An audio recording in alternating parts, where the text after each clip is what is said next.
This is Abe Friedtanzer from Awards Buzz. So honored to be speaking with Mike Flanagan and Tom Hiddleston about the life of Chuck. How are you guys doing today? Really well, Abe. Really How are well, you? Abe. Yeah. Great. Can you tell me what you most learned from working with each other on this film? Ooh, That's a great great question. Yeah. I have never seen an actor channel joy the way Tom did in this. It happened the very first day, and it didn't let up all the way to the last day that you were on set.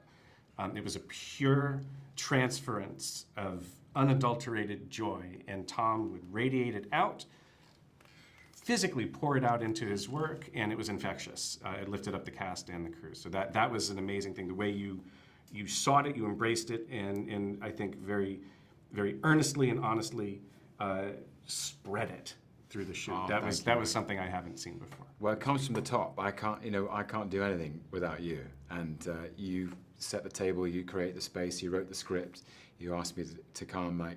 Mike has absolutely extraordinary leadership, and by which I mean that's not just someone who's making all the decisions, which he is, but it's someone who's creating an atmosphere in which people who have their own imaginations and skills can come in and contribute and play as an instrument in the orchestra which he's conducting.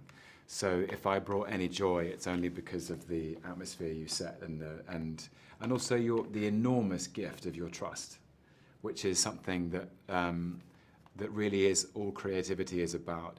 You take a leap into the unknown, and you have to trust that there'll be a place to land. And Mike really trusted me, and that's something I really learned about filmmaking and the creative process from Mike. And Mike, I really wasn't very familiar with your work because I don't usually do horror, and I'm curious if you think a lot of people will come to this film with expectations of, oh, it's Mike Flanagan, this is what it's going to be, and how do you want them to respond, and what expectations do you want them to have?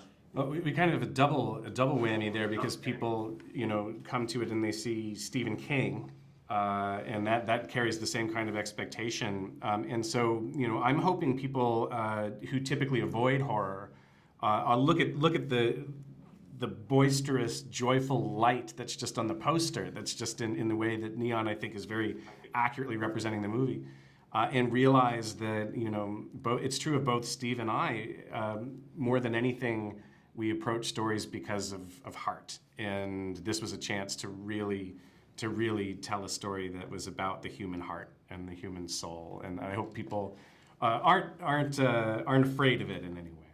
So, yeah. I love that. Thanks so much, guys. Really appreciate it. Thank you so much. Thanks, Abe.